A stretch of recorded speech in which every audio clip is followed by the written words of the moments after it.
horn, and Claire is an artist, and this is just all Deva from makes Nashville. bold Works choices. by Nashville-based visual artist Claire Horn, and all just really cool artwork. But I just like how the website was set up, so we went with that one. And then there is who are the other ones? ADK Ventures, which is all really cool wildlife photographs. If you click on that, it'll tell you what that one is. And then Goat Soup and Whiskey, which is it's a place in Colorado that is at a ski resort. It's like I guess it's like a tavern or something like that. Whatever it is, cool website. I really like how they did it. I like how they layered the pages over each other. You scroll over them. They have pool tournaments, so they're on my good side. I just think they did a great job with it. So those are our 4. And thank you to those people. You guys win a free year of Squarespace. You get a swag bag that includes one of my Higher Primate TV shirts. TV shirts? What's a TV shirt? Who lets me talk? T-shirts. Okay? And for everybody else, go to squarespace.com and enter in the code Joe and the number 1 for 10% off of Squarespace. That's Joe and the number 1 being the month of January. So congratulations to everyone that won. And to everyone else, look, there were so many amazing websites. It's really ridiculous that we even picked 4. The one that was number 1 for me, though, was that Storm Chaser shit. That was misochasers.com. That my favorite one. Sorry, everybody else. I pick a favorite. We're also brought to you by Onnit.com. That's ONNIT. Makers of Alpha Brain and Shroom Tech and all sorts of cool supplements, as well as strength and conditioning equipment. If you are involved in any sort of athletic endeavor and you want to strengthen up your body and improve your athletic performance, we have everything you need at Onnit. We have everything from medicine balls to battle ropes to ab wheels. We have workout DVDs, which I really suggest you follow if you don't know what you're doing, especially. And ones that even if you're in really good shape, like the Keith Weber Extreme Cardio Conditioning Workout. It's a fantastic one, even for someone who's in really good shape. Go there, check it out. Use the code word Rogan, and you will save 10% off any and all supplements. With all of the supplements, one of the things we stress it on it, we're selling you things that we use, we're selling you things that we believe in, and we have a 100% money-back guarantee on the first 30 pills. For 90 days, you try it, you say this is nonsense.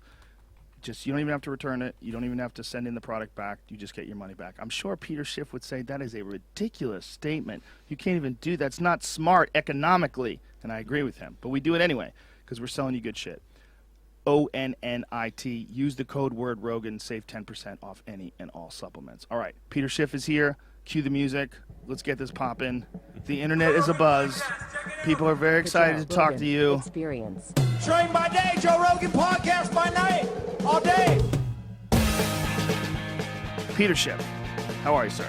I'm well. Joe, thanks for having me on the podcast. Please, thank you. Thank you for doing this. I really appreciate it. I have zero background in economics. I'm a mathematical retard, and I really appreciate people like you out there that can spell things out and explain what's wrong with this ridiculous system that we operate under and what's right about this ridiculous system. Yeah, don't sell yourself short, though. Just your common sense might mean you know more about economics than people who actually have Nobel Prizes in economics. So. Well, I would disagree with you, but I saw that movie Inside Job, and I saw how the whole system works, where they, essentially set these financial limitations and then wind up getting jobs after they're, the economics professors set these limitations and then wind up getting jobs and wind up profiting off of the fact that they've made it so that these things go through. You and your video from Occupy Wall Street is one of my all-time favorites. Thanks. When you went down there and you said, I am the 1%, and you started talking to just knuckleheads. And I know you didn't cherry pick because you had a few intelligent people in there too, but it was beautifully representative of what's actually going on. This sort of emotional outrage, this wanting to understand and explain why our economy is in such a mess, but having this very distorted perception of the actual facts themselves. Yeah, and my purpose of going down there was to call attention to I think they misdiagnosed or misunderstood what was really going on, and they bought into this idea that it's capitalism or the free market that is the problem. And so they were blaming maybe Wall Street because they looked at Wall Street as somehow epitomizing American capitalism. And I wanted to point out that what they were really upset at was not capitalism. Right? It was because of government. It was because of central banking and central planning and crony capitalism. That was the source of all their problems. That really the solution to the problems is free market capitalism. They just don't understand it. And so I wanted to go there and explain to the people in that park.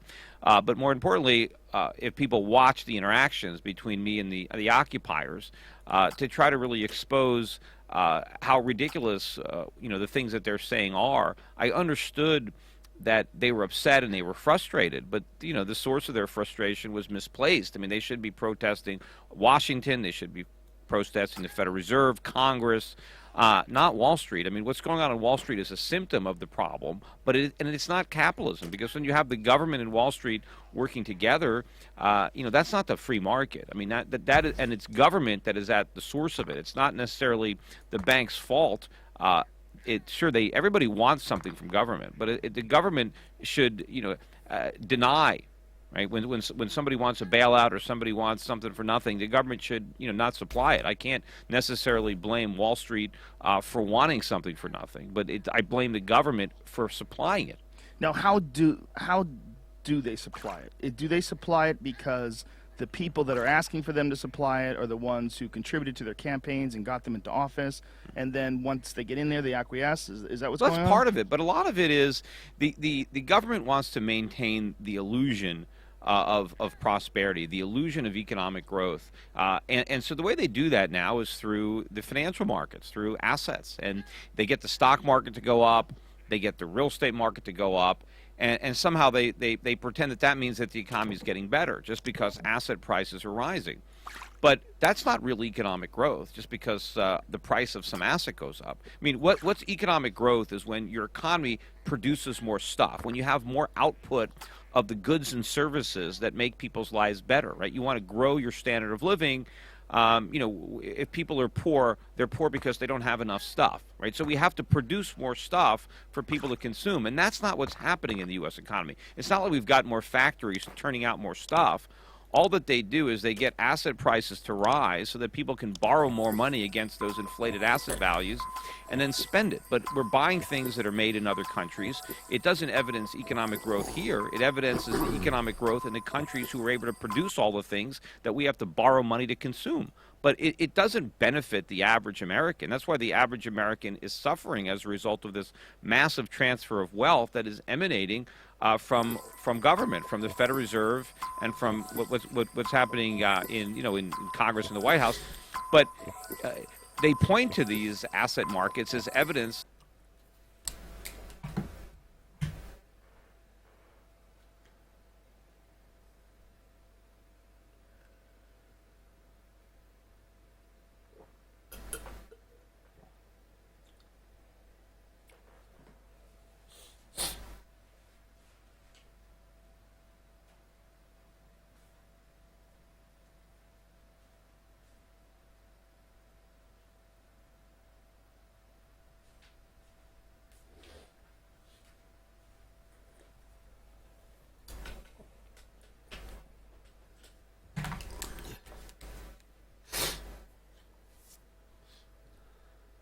That their policies are a success. But then, meanwhile, their policies are a complete failure if you judge it by what's actually going on in the economy. And of course, everything they're doing now is just setting the stage for a economic disaster that is going to be much worse than what we had in 2008. Well, you predicted the one in 2008. You saw it coming. You talked about it on multiple occasions that we're eventually going to have some large real estate collapse. When that happens, this is where I get confused. So that happens, and then when there's a real situation like that where banks are in jeopardy, what transpires there? Like, who votes on it? Who decides and agrees that you're going to take taxpayer money? And what are the repercussions of them not doing it? So if they didn't bail the banks out, what would have happened? Well, it would have been far more painful, certainly at that time, to deal with our problems. It's always painful. I mean, if you're a drug addict and you want to deal with it and you want to go cold turkey and go to rehab, that's painful. It's easier to keep taking drugs, right? If you're overweight and, is it easier to go on a diet and exercise or just keep on, picking out and, so it's always difficult to do the right thing in the short run, but it pays off in the long run. And so if you want to go back to the origin of the '08 financial crisis, you go look to the stock market bubble that burst in 2000 and the recession that began in 2001. A lot of it, you had the September 11th tragedy, and we were going into a recession. And so instead of allowing the pain of a recession to play out, and of course nobody enjoys a recession, but recessions are actually necessary. That's the process where all the mistakes that were made during the boom are corrected. And of course we made a lot of mistakes during the tech boom. A lot of companies were funded, hired people, rented office space that never should have started because they had no real business plans. They couldn't make any money. We did a lot of stupid things during the 1990s bubble, and they needed to be corrected during the recession. But the politicians, Bush had just become president. He didn't want a big recession on his first term because, of course, he wanted a second term. And so Alan Greenspan cooperated with Bush because he wanted to get reappointed. And so they had a big monetary stimulus. They dropped interest rates down to 1%, which is, high by today's standards, but it was, record low back then. And a lot of the money that was going into the stock market went into the real estate market. So we replaced the stock market bubble with a real estate bubble that actually had began forming a few years earlier. But it really gathered momentum after the stock market bubble burst. And so the real estate bubble got all the air. And so now housing prices were going up. And because they were going up, people thought they were rich. So they went out and spent money they didn't have. They borrowed it against the appreciating value of their houses. They bought more houses. They bought cars. They took vacations. And during that time, I knew this was a mania. I knew that the big crisis, though, for the real estate market was not going to be the buyer of real estate. Because in the stock market bubble, when the stock market bubble burst, it was the people who bought stocks who lost because they were gambling with their own money. But when people were buying houses, they were gambling with the bank's money. But in fact, it was taxpayer money because the banks were all guaranteed by the government. And so I knew when the real estate bubble burst and prices went down that the banks would be insolvent and that the banks would fail. Hey, come here. Now, Have I had got a the deal for government you? allowed real estate prices to fall, which was a good thing, the problem was that they went up. Coming back down was reality coming back. Had the government allowed the banks to fail and real estate prices to keep falling, it would have been more painful in the short run. But it would have been necessary pain. It would have been constructive pain because we would have laid the foundation for a legitimate economic recovery, which is what we should have done in 2001. We shouldn't have had all that monetary stimulus. We shouldn't have created a housing bubble. We should have just, endured the pain, and then we would have been in better shape. So they blew up this housing bubble, and now when it bursts, they didn't learn from their mistakes. Ben Bernanke just repeated all the mistakes of Alan Greenspan, only this time interest rates had to come to zero because, it was an even bigger crisis. And now we have all the money printing they call quantitative easing, but we have much easier, much more aggressive monetary stimulus now. We're doing far more damage to the economy. We've managed to reflate the stock market bubble. We've reflated the real estate bubble. We have more debt as a society than ever before. The government has more debt. Corporations have more debt. Individuals, there's been no deleveraging. We were in a deep hole, and then we dug it a lot deeper. And we've set the stage. Ben Bernanke has set the stage for a much greater economic crisis than the one from 2008. It's going to blow up on Janet Yellen, just like the Greenspan bubble blew up on Bernanke. The Bernanke bubble is going to blow up on Yellen. It's much bigger, and I'm afraid that Yellen is going to do more of the same, only worse, when she gets in. And we're in for a much worse economic crisis because this one I think is going to be where the dollar collapses, and that's going to usher in a lot more pain for ordinary Americans than the bursting of the stock market bubble or the housing bubble. Let's go back to that word pain, 'cause this is what I really was confused about. When you say that it would have caused a lot more pain if the banks had failed, but ultimately it would have been better because we were figured out what was wrong and then not allow that to go. What kind of pain would that have been? When you're dealing with federally insured banks, so if the average person, how much of their money would be insured by the government if banks collapse? And then where does that money come from if they have to insure all the people who had money in the bank accounts? Yeah, well, theoretically, right? I mean, the government now stands behind, the bank accounts. I mean, the FDIC has a limit, maybe $250,000, but the government has, bailed out banks. When they fail, they bail out everybody. I mean, that's a mistake. We shouldn't have any government-insured deposits. I mean, it's a huge moral hazard. because people now will put their money into banks, and no one cares what the bank does with their money because the government insures the account. So the banks can be as reckless as they want, and there's no free market penalty. If we had a free market in banking, like we had at one point, banks couldn't be reckless because they wouldn't have any depositors. Depositors would care about what the bank does with their money, and so in order to get depositors, banks would have to be cautious, and they would advertise how safe their portfolios were. And you would have companies that would, rate them and say, this is a good bank to put your money. But right now, nobody cares. They're all the same, right? And so you put your money anywhere. How much of your money is insured? Well, it's all, theoretically, the government insures it all. So if you have $10 million in the bank and the bank fails, the government gives you $10 million? Well, that doesn't seem no. likely. Well, that's what they've done in the past. They're Really? only technically supposed to give you now $250,000, but they have given you all of it. But Aion has the problem is only smaller banks have failed so far. But if a large bank were to fail, there's not enough money in the FDIC to bail out the depositors. So Right. the government would have to create it. The Federal Reserve would have to print it into existence.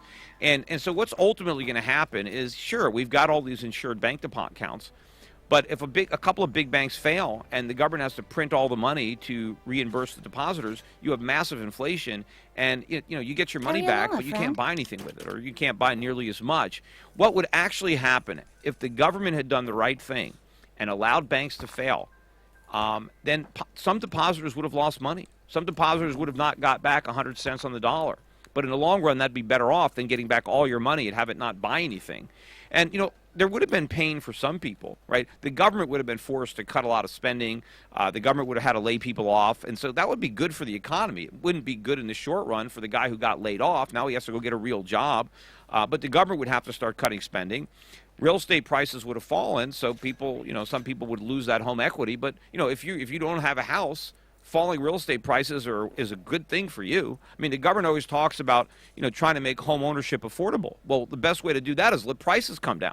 Why is the government trying to stop real estate prices from coming down when they say they want houses to be affordable? What the government wants is to prop up real estate prices at artificial levels, so you have to borrow a fortune to buy a house, but then they want to subsidize the debt.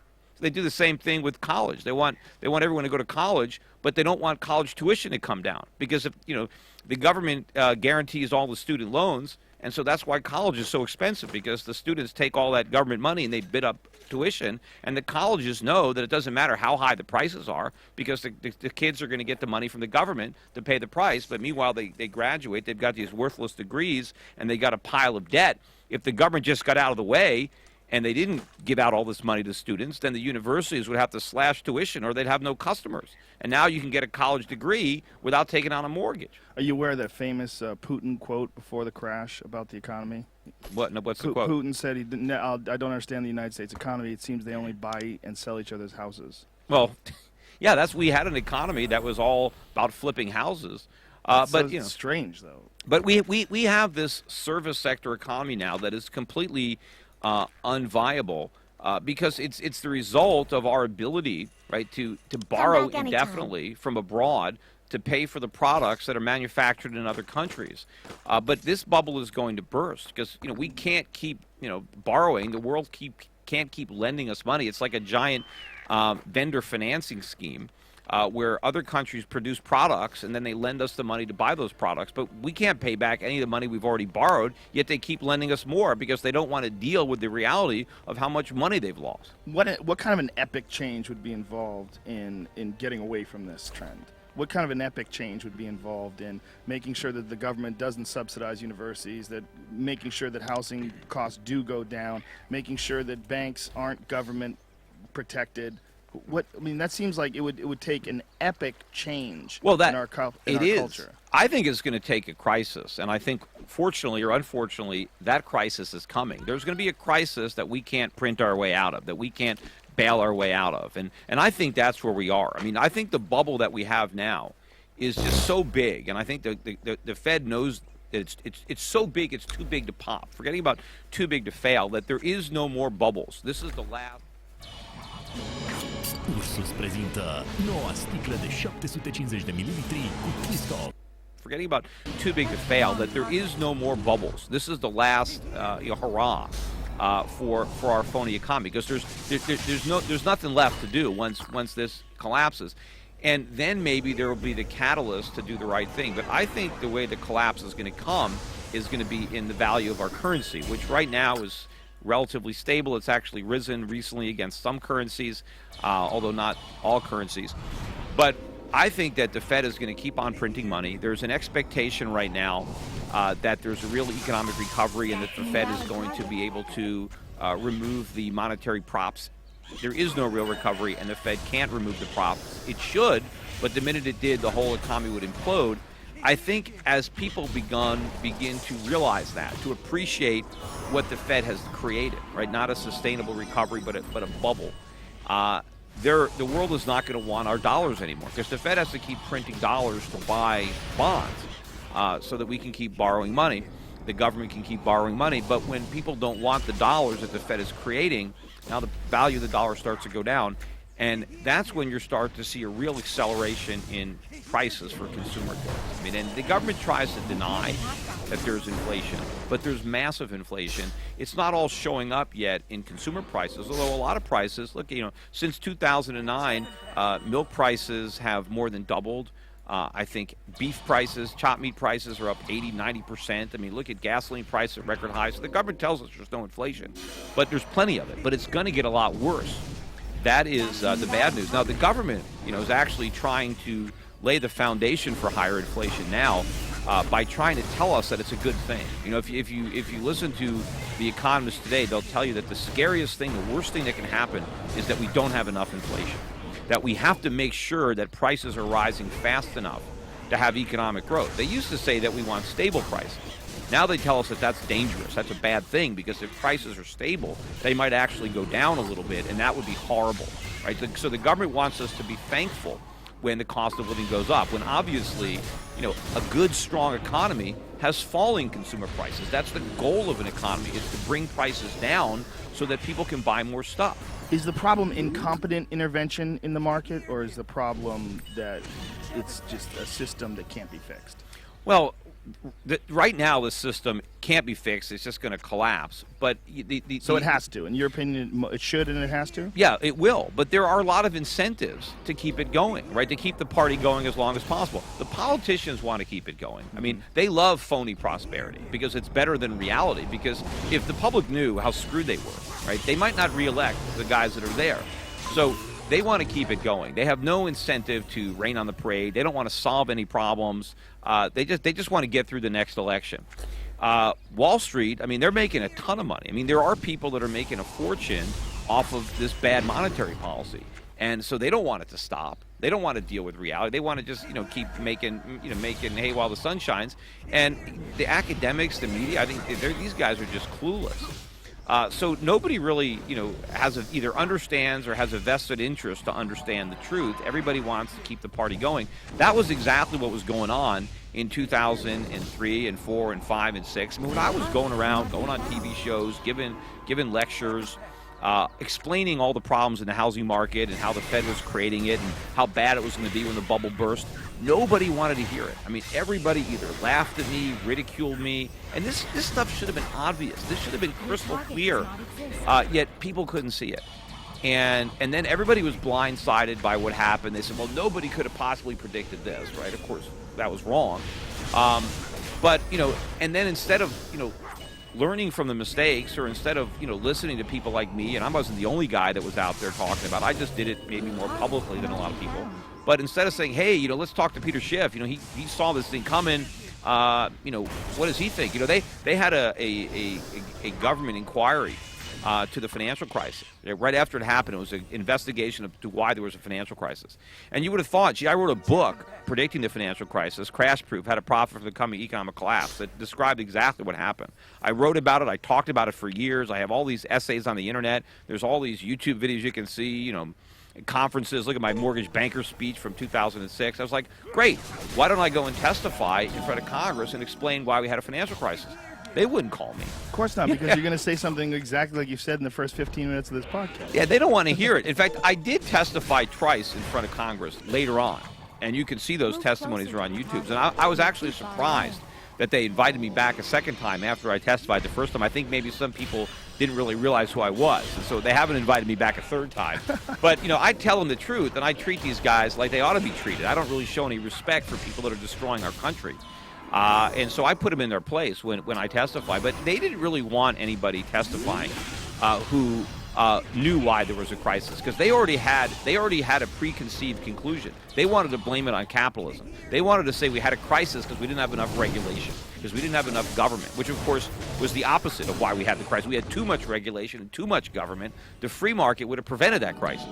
Now, you say that you don't believe in regulation, but do you agree with when it comes to regulation, when it comes to environmental protections, when it comes to things like the EPA, or when it comes to like situations like, what do you do about when you have this massive Gulf oil spill? Yeah. Do you believe in the government should intervene then? Yeah, well, first of all, there are market regulations, right? Markets, in many cases, regulate themselves because of the self-interest of the parties. So, for example, when I talk about banks, right? If there was no government guaranteeing the safety of bank accounts, in order for banks to thrive and get customers, they are going to have to provide a safe platform, a depository of their savings, and banks will compete with each other based on who's got the safest bank, where's my money going to be secure, because that's really what you're worried about. And so there is market-based regulation from competition, and you get that every place. I mean, people say, well, don't we need the government to make sure that the airlines are safe? Well, who's got a better vested interest in a safe airline than the owner of that airline? I mean, the last thing an airline wants is a crash, and the most important thing, I fly a lot. The most important thing to me is that it's a safe flight. And so, I'm not going to go on a plane, on an airline that, says, they cut corners to save a couple of bucks. So there's going to be a lot of regulation in the market. Unfortunately, what happens is the government comes in, and now they create a moral hazard that undermines the normal market regulation and replaces it with a government regulation that's nowhere near as good. Moral hazard. How so? Yeah, well, moral hazard, in the bank account, again, in the bank account example, without government interference, I care about what the banks do with my money. I'm not just going to dump my money in the bank and not worry about it. I'm going to do some research before I open my bank account. I want to make sure that the bank is sound. The bank knows that in order to attract customers, it has to be safe. It can't just be gambling with depositors' money. But when the government steps in, now no one cares about safety, because the government says, don't worry, we'll make sure the bank is safe. So now the depositors say, we don't give a damn. We'll put our money anywhere. I don't care which bank it is. Nobody does any research. I mean, people do more research before they buy a microwave oven or a television set than depositing their life savings into a bank. It's just whichever one is closest. That's, I'm going to put my money there. The banks know this. Now, the only thing the banks have to do is convince the regulators to give them a pass. But then you got all kinds of corruption. You've got the government has all kinds of corrupt incentives. So market-based regulation is much better. But certainly, I do believe in some types of regulation when it comes to externalities like pollution and things like that. But a lot of that is best done at a local level, not at a federal level, and a lot of it is done through courts, because people are still liable in a free market. So if I damage you in some way, then I'm responsible for your damage, and you can sue me. And so businesses don't want to be sued. They don't want to harm other people, and so they're going to guard against that. I think if you look at all of the money that society loses, when you buy government protection and government regulation, more money is lost to the cost of regulation, right, than would be lost, through fraud or the unscrupulous actors that might steal somebody's money. But that money is not coming directly from victims. The idea being that if you're spending all this money on regulation, that money is not coming. But the amount of money that you would lose if they weren't regulated would directly affect them. Well, it comes from everybody. Like, look at my industry. I mainly make my money in the investment business. I have a brokerage firm and an asset advisor company, and so I advise people on how to invest their money. Now, I have to spend a ton of money, a fortune, complying with regulation. There's so much regulation in my industry, and it costs me, I mean, it's, I don't know exactly what it is, over $1 million a year, much more, but I have to spend to stay in business. And of course, I have to pass on those costs to my clients. And of course, because the costs are so big, there's not a lot of there's less competition than there would be if the government didn't create all these barriers to entry. Because if you want to compete with me, you just can't do it. You've got to have enough money to set up the compliance apparatus that the government requires. So there's a lot less competition in my industry. And so I think that investors suffer because they don't have as much choices, and everybody has to pay higher prices for their services because the government requires us to spend all this money supposedly to protect my customers. But the government doesn't really give a damn about my customers. I do. I'm the one that suffers if my customers are mad at me because they take their business someplace else, right? I need happy customers, so I am going to do what's right for my customers regardless of what the government says. Now, there are some people out there that are going to steal. There's going to be criminals in every industry. There's going to be some guy that's going to fraudulently peddle penny stocks or something. That's going to happen. But the problem is that's happening now, even with all the government. Look at Bernie Madoff. I mean, you have all this stuff going on top of it. But if we didn't have any of this regulation, if we have a free market, yes, there would still be some fools that would lose money. But the losses would pale in comparison to how much everybody is losing now because of the cost of government. And at least the people who lose money would have to accept responsibility for their own bad decisions. Why do my clients have to spend all this extra money because somebody else is foolish with their money? Because now if you're responsible, you get punished. Well, this rant started when I was asking you about the BP spill. The idea that the government should possibly regulate that. You feel that the market should regulate in situations like that, where they should be responsible and be sued, and that the government shouldn't step in and enforce it? Because it seems like when you're dealing with something like BP, you've got this massive corporation that has untold billions of dollars that they can funnel and move and adjust and spend to combat anything that would cost them money. But one of the ironies of the whole BP situation is, why are we drilling in such deep water in the first place? And it has to do with government environmental regulation that made it very expensive to drill in shallower water. That would be less of an environmental threat. It would be a lot easier. But the government, with all that regulation, actually helped bring that situation about. And also with that situation was insurance, because they cut costs on the way the well was constructed.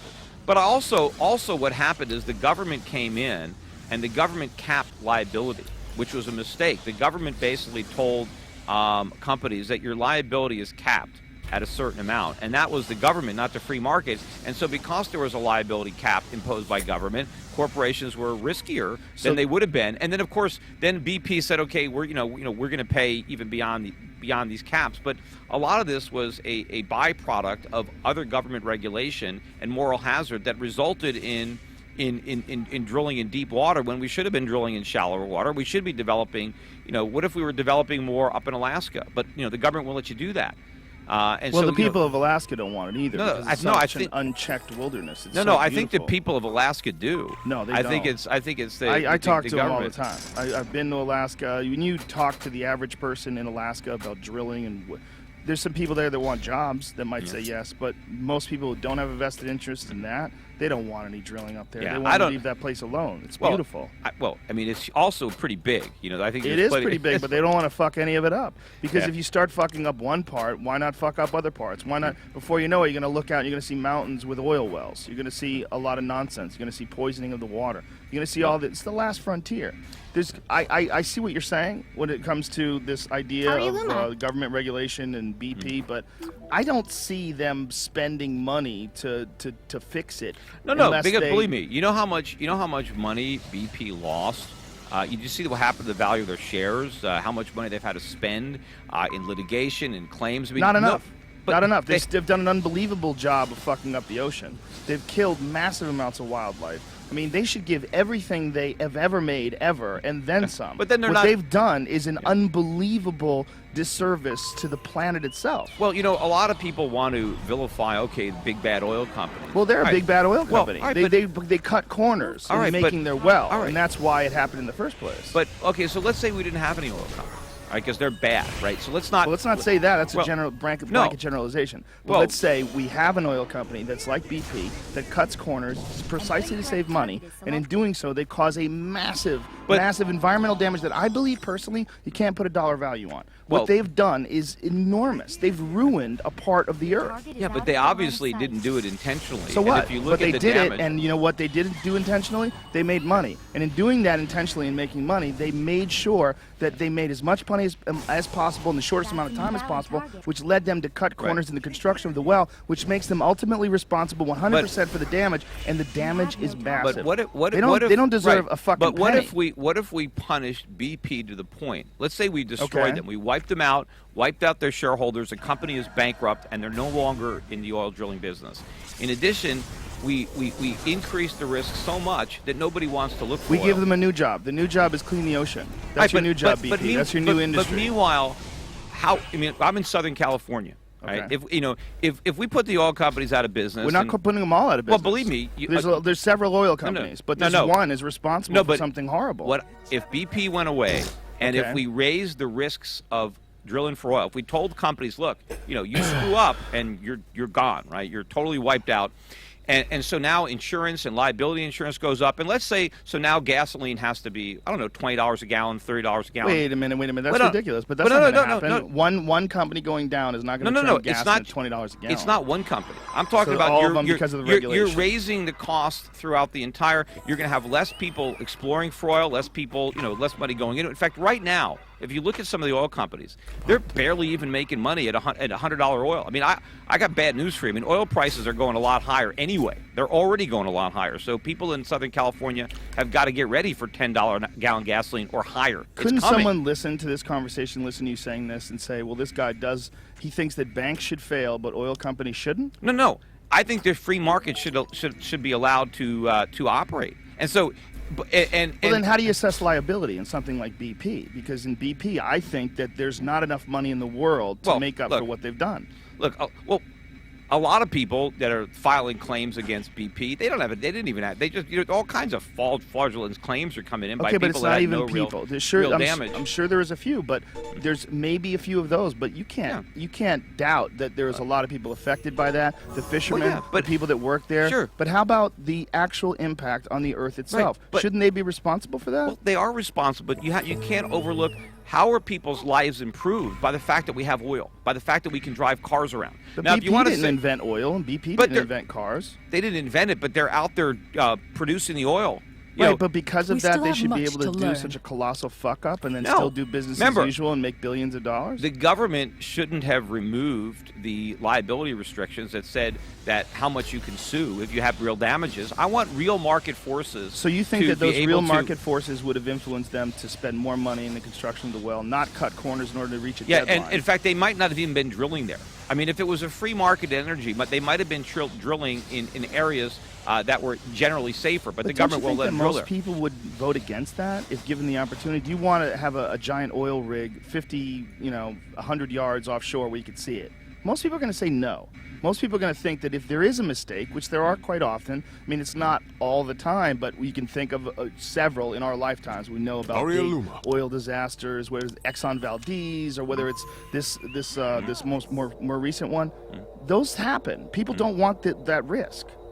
Yeah, but I mean, people also don't want extremely expensive gasoline, so there's always a trade-off. But the big risks that we face, I mean, you could talk about an oil spill. I mean, the economic catastrophe that the government is in the process of creating is going to have such a profound impact across this economy that these things, while they're bad, are tiny compared to what's coming. Compared to the economic, this is California, so we're going to get a 10 plus on the Richter scale, and the things that we're talking about really don't even register on it at all compared to what we're going to go through in the United States.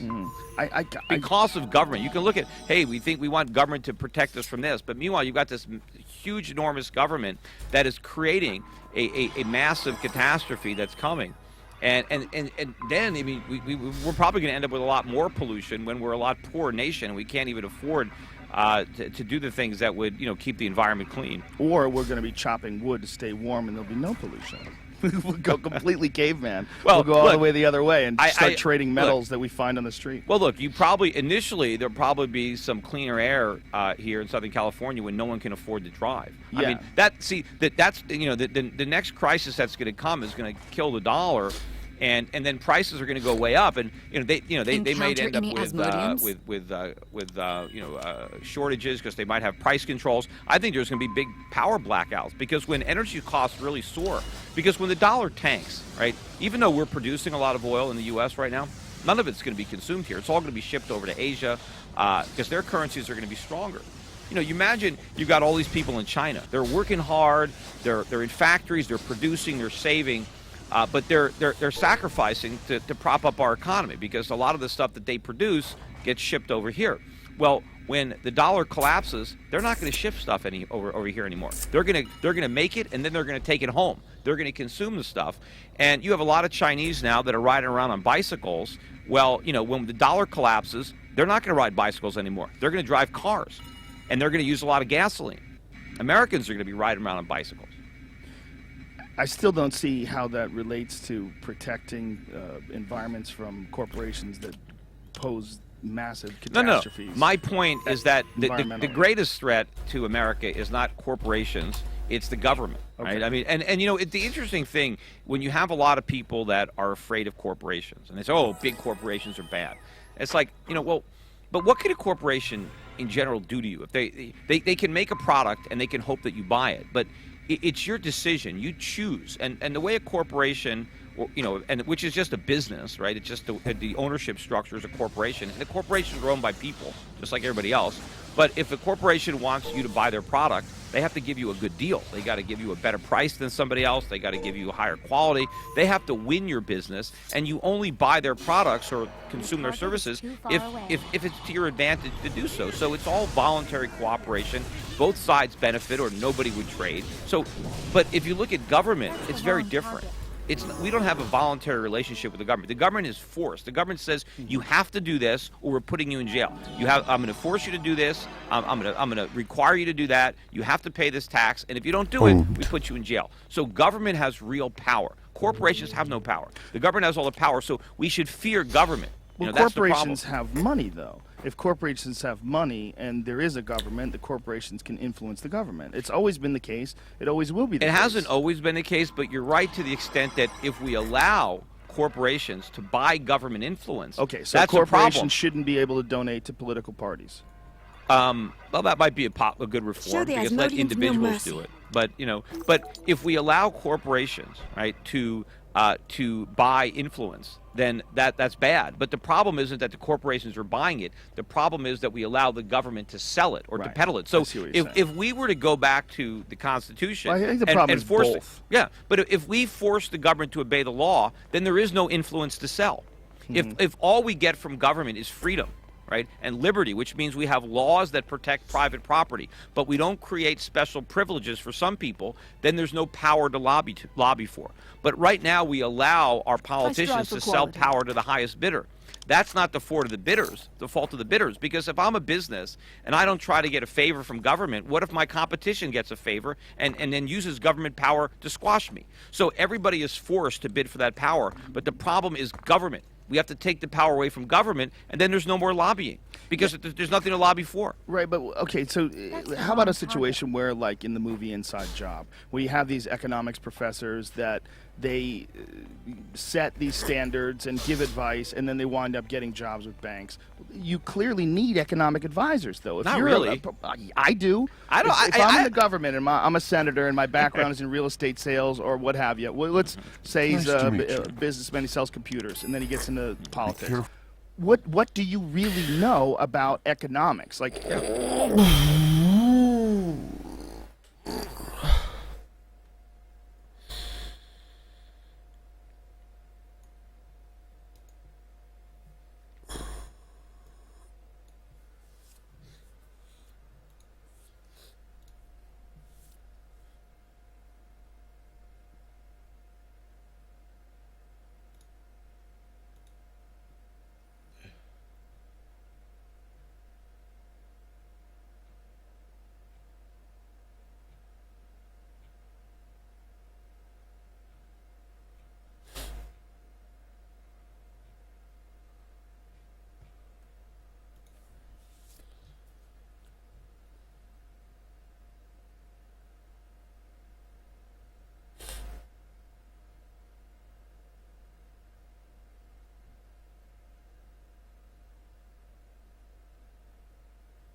you have to have a degree in economics to truly understand No, it. I think if you have a degree in economics, then you've probably lost. You probably know more about economics before you get your degree than after. But, you say you need economic advisors.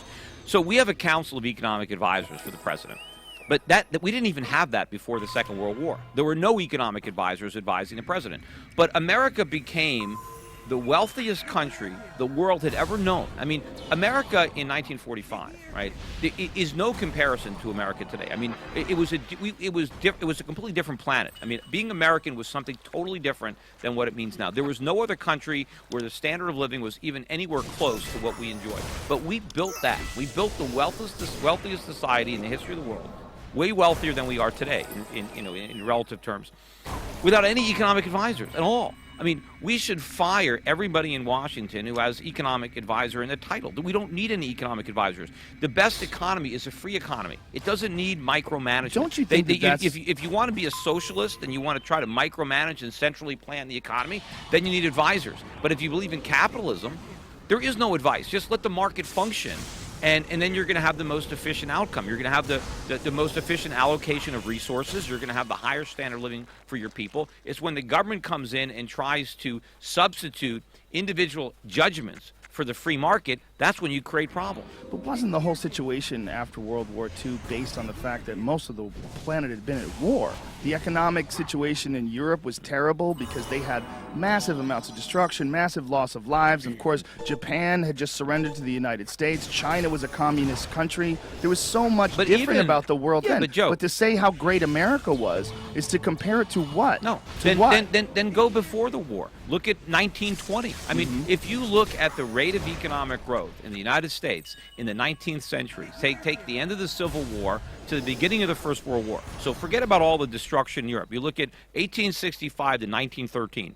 You look at the change in wealth. There was nothing like America. I mean, why do you think all the immigrants were pouring into America from Europe? It wasn't because they wanted to get on welfare, because we had no welfare. They wanted freedom.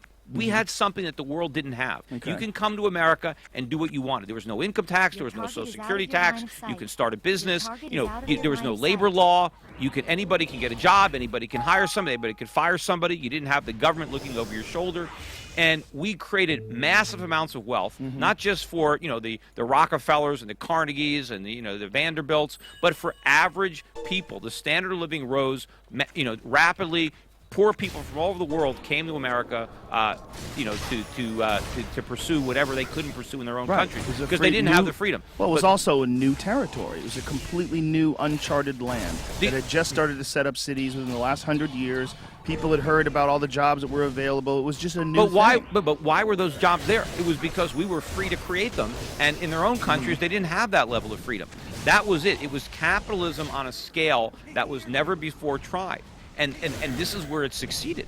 And we created that level of wealth without planners, without economic advisors, without these taxes, without these regulations. And, even though we had, a lot of very, very wealthy people, how did they get wealthy? They got wealthy by satisfying the demands and the needs of the masses, of average people. And, and everybody got wealthy together. Today, what do we have now? How do people get rich now? Everybody didn't get wealthy together. There was a lot of people that were poor as fuck back then, as well as today. No. There's always going to be. No. There were people that were poor relative to people who were rich. But if you take the typical person in 1865, right? He lived on a farm. The typical person didn't live on a farm. Well, sure they did. Most people were farmers. No, they weren't. Yes, people lived in New York. They lived in Philadelphia. They lived in Boston. No. There were some people. What percentage of people lived on farms? Look it up. I don't know the exact percent, but people. But even if they lived in New York, okay, they didn't have any electricity. Right? They didn't have indoor plumbing. It was the gangs of New York style New York. But they didn't have air conditioning. They lived, but by 1913, right now you had a lot of people living in cities, but they had indoor plumbing, they had electric lights, they had a telephone, they had all kinds of gadgets that made their lives better that didn't exist in 1865. I mean, everybody's life got better. Yeah, but isn't that a symptom of just technological innovation and the constant improvement of devices and things that we've always gone through? No, we didn't always go through it. Human beings have always gone through that. If you go back for thousands of years, we didn't have that kind of progress. I mean, if you were But that's because it's exponential. No, but it was the freedom that we had, and that enabled us to do it. I mean, it wasn't an accident. Sort of. Right, that but all there this was a lot happened. of things No, that it were wasn't sort created of. in Europe. There was a lot of things that were created in China. But they were developed developed all over the world. If you look at where America was, going into the First World War, and you look at like all the cars and all the, 90% of everything was here. I mean, we made everything, we consumed everything, we had a standard of living unparalleled. I mean, poor people in America were wealthy in other countries. That's where the whole expression "ugly American" came from. And somebody, an American, would go to Europe. And they were just a school teacher or a plumber, and they got there and they thought they were a king because everything was so cheap compared to things here. We had so much that people That's didn't not have. where the term ugly American came from. Us being assholes because we from were us so going on rich. there. Well, no, we were ignorant. We didn't want to speak their No. language. We would go over there. No. Don't you speak English? We'd be in France. The attitude that we had when we got there of superiority and how rich we were and how everybody didn't have any of the things that we had. That was really where it came from. Well, maybe. Well, listen, I'm guessing and you're guessing as well. Neither one of us were in Europe in the 50s, so we don't really know where that term actually came from. But that's how it originated. I think we're assholes. I think there's a big percentage of us that are shitheads, and we go to other countries. I've seen it. I've seen people that are American that are in other countries act stupid. But not so much anymore. I mean, we go to other countries, and now we complain about how expensive everything is. We don't brag about how cheap it is, because those days are gone. And of course, back then, all the products were made in America, and we exported all those products. And it was not because we had cheap labor. We had the highest wages in the world. There's a lot going on there. I certainly think that creativity and innovation help, or it helps it to be free. To have freedom certainly is going to enhance the ability to create and the ability to put out new inventions and new things that are going to make life easier. No question about it. But the idea that has to be all completely unregulated by the government makes me very nervous. And I know the word, I don't trust the government either. I don't like the word the government.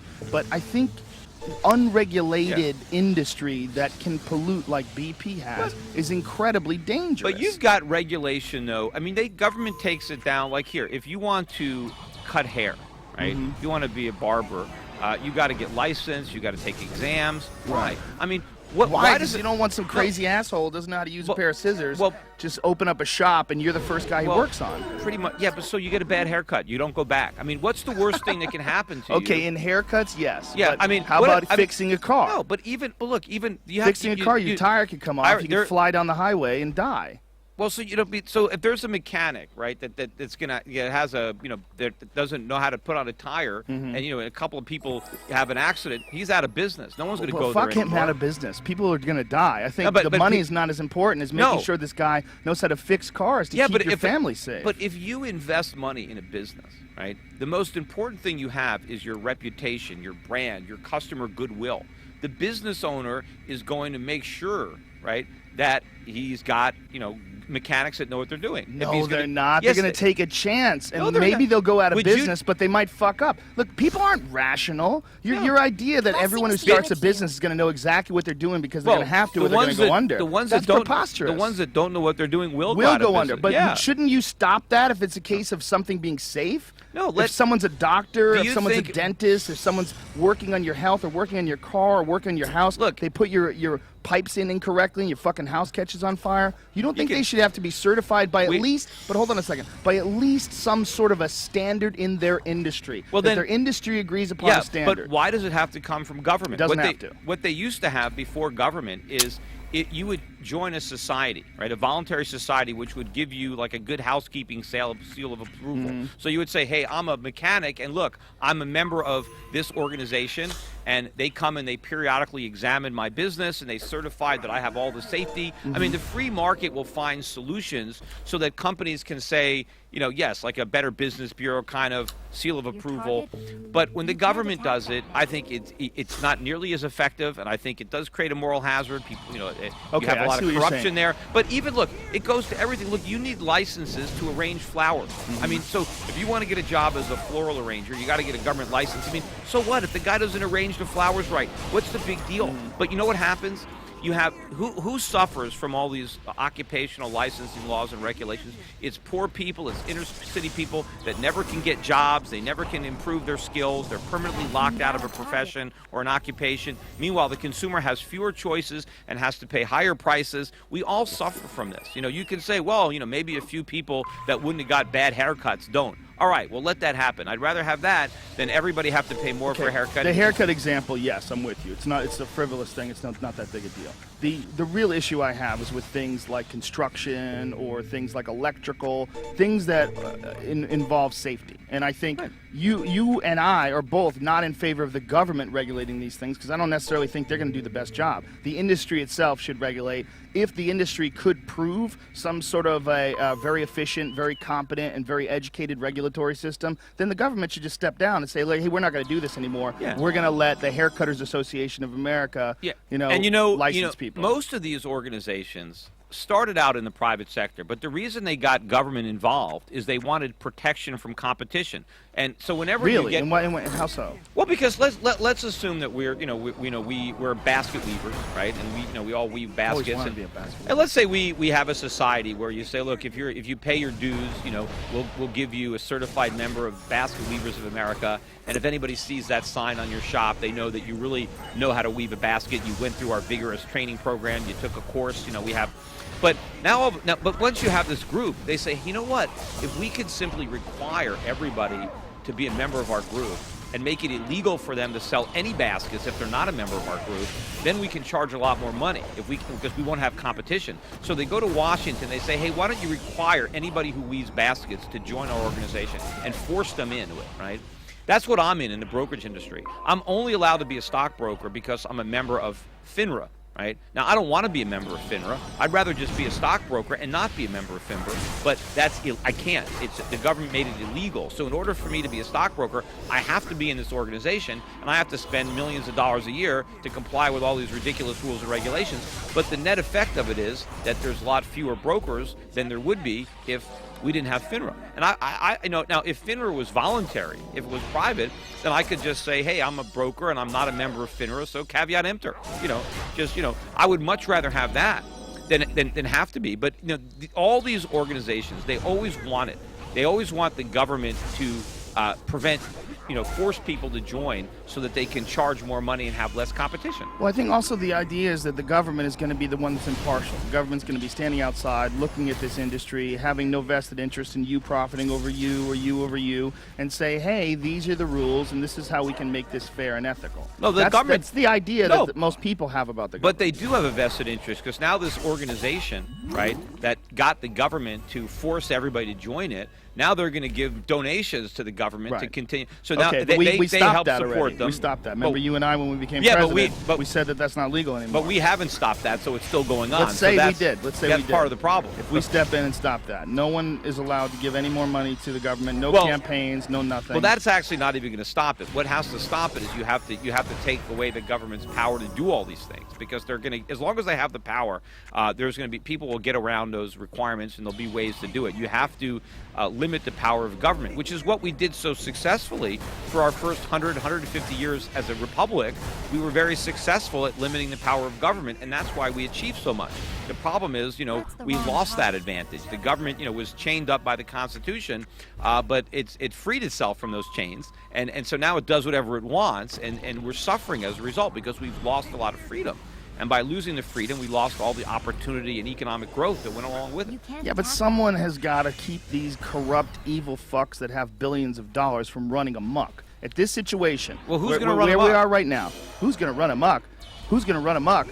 How did this financial crisis happen in the first place? Because didn't it happen from people running amok? No, but they couldn't have run amok if the government wasn't guaranteeing their businesses, their loans, their portfolios. But do you think that they acted knowing that they could fail, and if they did fail, the government would bail them out? Absolutely, no. Or do you think they acted in hubris, thinking they wouldn't fail. They're going to pull this off. They've been pulling this off. Do you think all these people knew that the edge was coming and they just kept running? Look, it was because they knew the government was going to be there for them? Some didn't. It was a little bit of both. But if the government wasn't there, right, saying, I'll catch you if you fall, then you're not going to get up on that high wire. You're going to be a lot more cautious with what you're doing. I agree that you would be more cautious, but I think that people are assholes. And I think that people who have a lot of money and a lot of hubris and a lot of ego, and they're probably on pills, they're going to do some wild, wacky shit. No, and they always have, and they always will. In a free market, they won't. You know, getting rich in a free market but they will. They will. No. They may fail in doing so, but they certainly will. No, people... When you earn a lot of money, the most important thing is not to lose it, right? You want to protect what you earn, and so people are going to act to preserve what they have. There's fear and greed that are there. Yes, people want more, but they don't want to give up what they have. The government comes in and says, "Don't worry, take all the risks you want. We got you covered. We got you back." That's what was going on in Wall Street with all this cheap money. They make it a lot less expensive for everybody to lever up and go out and borrow and speculate.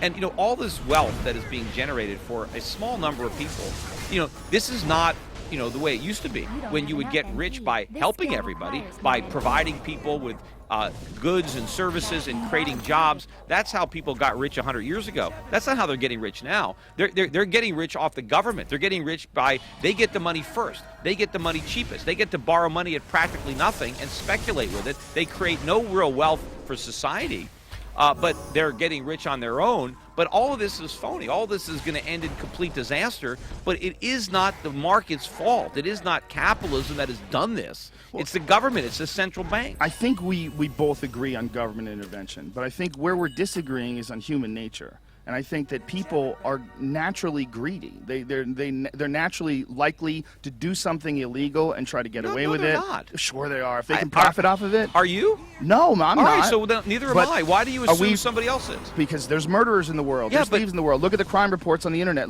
Read the news. Yes. There's a million things that go on every day that will prove to you that people don't abide by the law when they don't have to, Joe, or they think they can get away with it. Yeah, look, there are bad people in the world. I know. I think they're in the minority. I think the majority of people are good. I think there are bad people. Unfortunately, a lot of them are in government, and they have a lot of power there. And bad people gravitate to government. Don't you think that keeps people from doing some of these bad things, knowing that they're going to get in big trouble for it? No. I mean, most people, right? I don't steal because it's wrong. Right? I don't not steal because I might go to jail. Right? I just morally know that I'm not going to take something that doesn't belong to me.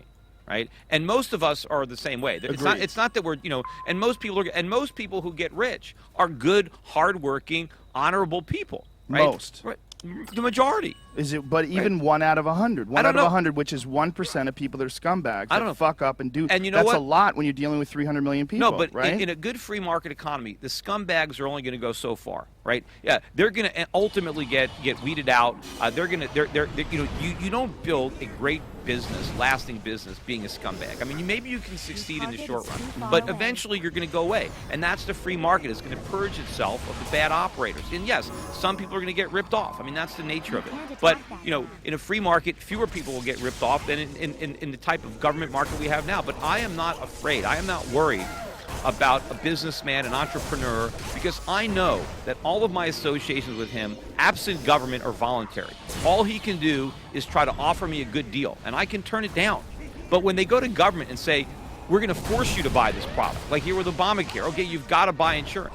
Well, what if I don't need it? What if I don't like it? I mean, I want to be able to make a decision, because in a free market, if I buy something, it's because I thought it was good for me. Now, maybe I'm wrong, but at least I came to a decision that I thought something was in my interest. But now the government says you have to do something, whether you think it's in your interest or not.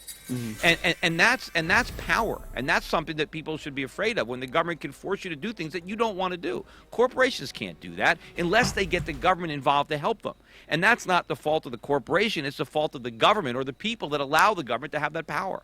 I feel you. I see what you're saying, and I agree with you for the most part. I think the only problem that I'm having with what you're saying is the idea that the government would regulate environmental protection, or that rather industry or business would regulate environmental protection. I don't think they would. And I think that if they were in a situation where they're making billions of dollars and they had some sort of a catastrophic oil spill or chemical spill or some sort of a disaster, they would cover it up. Just like it's been proven that's been done with fracking. I mean, there's a real issue with fracking right now in America. And if you've watched any of the documentaries or read any of the articles that are written about people's areas, farms, water supplies destroyed, oxygen level in the atmosphere changes. Well, pollution level I'm changes. involved. I mean, pretty heavy with fracking myself because we have a lot of wells that we own. I own myself and on behalf of my So clients. you're a fracker. I guess. I mean, I'm in North Dakota. I'm up in the Bakken. I started there about 3 years ago. And look, I mean, there's tremendous wealth that's been created up in that region in North Dakota, and it's one of the bright spots of the U.S. economy. I mean, fortunately, the energy industry, domestically, is doing something. We're at, it's a pocket of strength and or an island of strength in a sea of weakness. I mean, most of what's going on is bad, but that's one of the things that we got going. And we're going to need to develop our energy resources even more effectively, especially once the dollar collapses. What are the actual since you know then? All I'm doing is reading about it online. From what are the can, actual environmental I don't think there are any effects? environmental problems with fracking. I think it's more. I think you have a lot of people on the left who, they're really socialists, but they don't want to come out and just, say we're communists or whatever. But they want to, clothe everything in environmentalist language. They really want to take away private property, but they don't want to come out and say it. So they Wait a minute. close themselves. You think that everybody that doesn't want frackers to ruin the they're drinking not water? ruining it. They're not ruining the drinking They certainly water. have. They certainly have in many they're places. Not. They're not ruining the They drinking haven't? water. No. Why have these companies that have been fracking come in and ship fresh water to these people that have lost their drinking water where they can fucking light it on fire now? What's going on? It's not happening in any circumstance whatsoever. Why would you laugh about that? That seems like a terrible Go up thing. to North Dakota. Okay. Do I have to go to North Dakota to get an answer? But it's not this horrible thing. I think they it is in some places. I think they overplay, what's going on, and the same thing. Look, they've been doing this with with various. We got to say this species, this subspecies, that subspecies. We can't go here. We can't I see go how there. you're painting this. But a lot of listen, it. Did an environmental disaster happen in the Gulf? Did I millions and millions of gallons of oil get spilled? No, I'm not saying yes. Please, did it? Yes. Yes, there was an environmental So people disaster, should but- probably be concerned that could take place almost anywhere in the country because the systems that we have in place are not foolproof. Well- and this is a new thing that is not just is it a new thing, but most people are not even aware of it. They start getting aware of it. They start seeing things like people's water being able to be lit on fire. They start talking to people that have been forced out of their farms because their groundwater's polluted. They can smell it in the air. This is some sick shit. And Yeah, but- they're ruining parts of the country. Yeah, but the accident with BP, and it wasn't just BP, there was other companies involved. But the accident there happened with all the regulation that we have. Doesn't matter, but it did happen, right? Right, but we have regulation. Right, but so that's it's not right. like the regulation prevented exactly. it. But I'm So saying more that even regulation. I'm not saying more regulation. I'm saying should you do it at all? Just because of the fact that you can do it and make wealth out of it. If you are No. causing massive environmental disaster, No. should Look. that be okay just because you're making money? As I said, if you want to have a trade-off, if you want to say no drilling offshore, right, because something bad might happen. If you want to eliminate all that oil, then be prepared to pay a lot more for gasoline and a lot more for products that we consume that not only have gasoline, but by the way, right now, and of course this is going to change, but most of the stuff that we consume in America isn't made here. It has to get shipped here on a big ship that comes across from China, and it takes a lot of gasoline to get it over here. So every single thing that we buy in America, there's a lot of energy that goes into getting it here. And so if we're going to make energy much more expensive because we want to make sure that we can't have another environmental accident, right, then we better be prepared to accept the lower standard of living that comes with that. But you see what you're doing here that's problematic? You are automatically leaning towards the profit side over the environment side. This is what makes people really nervous about people that are really into the market. What your concern is not about the earth itself, the very place where your children are going to grow up. That's not what you're concerned about. You're not concerned about that. You're concerned about the devastation to the market by regulating these businesses and forcing them to raise the price of gasoline. And everyone's going to suffer because we didn't let everybody take this fucking wacky chance and pump fluid into the ground and pull out oil or whatever. I'm not But saying... do you see that argument is a very callous argument? But I'm not saying that a business shouldn't be held responsible for the damages it causes. What's- I'm not it's saying not just responsible. Fracking is fucking dangerous. no, but everybody that's fracking isn't causing pollution for somebody else. But a to lot the of people are. Well, then that can be addressed on a case-by-case basis. It But doesn't once mean- those places are poisoned, they're Well- poisoned. Once those farms are ruined, there's family farms that people can't have cattle grazing anymore because the cattle are getting sick. They can't grow food there anymore. the They biggest can't stand it. problems the farmers have is the government, and it's a farm program. It's not fracking. If you want to find out what the what's going on with our farms, I mean, go get rid of the Department of Agriculture. Well, Get rid but of that's all not these necessarily true. government because programs. Yes, hasn't I the got- government allowed people, the frackers, No. to use all that water in fracking? They're taking I millions of gallons I of have fresh water. Small farmers come on my radio show, and they tell me about all the problems that the government has created for them, putting them out of business. I'm sure. And the things that they're doing to regulate them out of existence. And I'm all sure the, the government is evil, but that doesn't have anything to do with fracking. No, but- the dangers of fracking are very real. Well, I think the dangers are way overblown, and I think that maybe you've read some things and you've got you've seen some of this stuff, and I think it is distorting the reality of fracking. I think it is not as dangerous as some people would like everybody to believe. I right? think and things are more significant to me than they are to you if there's an environmental disaster. I think that's a big concern to me. I don't think it's as big a concern well, to you. why would it be more of a concern for you? I mean, Because I'm not vested. I don't have a vested interest in profiting. You've already said that you profit off of fracking. I don't have an but interest. there's in nothing. that. But there's nothing wrong with that. I mean, because but- I would tell you this: if we were not producing all that energy that we're Mm-hmm. producing now out of North Dakota, I mean, prices would be much sky would higher fall. already. Well, no. Apples I'm not would saying drop. I'm not saying the sky's going to fall anyway because we got bigger problems than fracking. But the fact that we have been able to generate more energy, that's something that we've done. That's been a net positive. That's been helping us. If we didn't have that, things would be a lot worse. I mean, if you think the economy is bad right now, it would be a lot worse if we weren't generating that energy. If instead we had to borrow money to buy that, from Saudi Arabia or wherever we're importing it, it would be even worse. But there's nothing wrong. I mean, a lot of times people have a bad view of profits. I mean, profits are some kind of evil, bad thing. But that's not what we're saying here. What we're talking about is environmental concern over profits, and that you have this profits over environmental concern. When you keep going there's a few little things might happen here and there, but look at how much money we're going to save if we do this. Look at how much money is being generated. Look at how much wealth. Joe, if you look around the world and you look at which countries have the most pollution, generally it's the countries that have the most government. And the countries that have less pollution will have less government. I mean, a clean environment is a valuable asset that the market will preserve.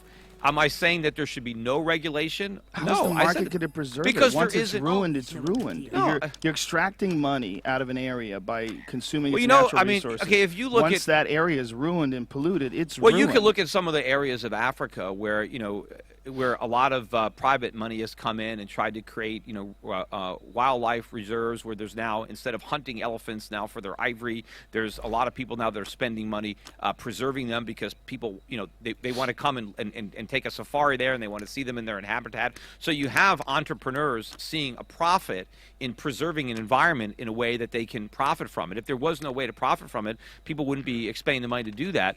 Well, that's actually a really good example because you know how they really profit off of elephants? One of the big ways? Allowing hunters to go over there. They have people spend an no. exorbitant amount of money to kill these animals. Well, that's spending- their idea of preserving them. No. The people that are trying to preserve them are trying to stop the poaching. And and not they're- talking about poaching. We're talking about regulating hunting. They have regulated hunting expeditions for elephants. Well, I mean, look, I know there's some big game hunting, and I'm sure that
the extent that there's hunting, they're not hunting them to extinction. I don't know what it costs to shoot an elephant. I mean, I'm not a hunter. It's very expensive. Probably, especially if you're going to have the head mounted and take it back. And well, all it's that just stuff. just to pay to but shoot they have one, it's to, very expensive. Yeah, but they and have that's how to, they're keeping these animals alive. But in order to be there to shoot it, it has to exist. You can't wipe out. You can't wipe out the herd. But could you imagine if that argument was used for people? Well, that we have to keep the population healthy by hunting them. We have to shoot a few people every now and then. That would be an absurd. Costs $1 million. You'd be on here. It's $1 million in profit is generated if you shoot a person. You know how much gas would cost if you didn't shoot people? You take one person, you shoot them, and you keep everybody else healthy and well fed. Yeah, if we had a Hunger Games type scenario where we had to kill a couple of people every year, but everybody else lived great, I know what side you'd be on. But that's got nothing to do with what my argument. I mean, you're often left field.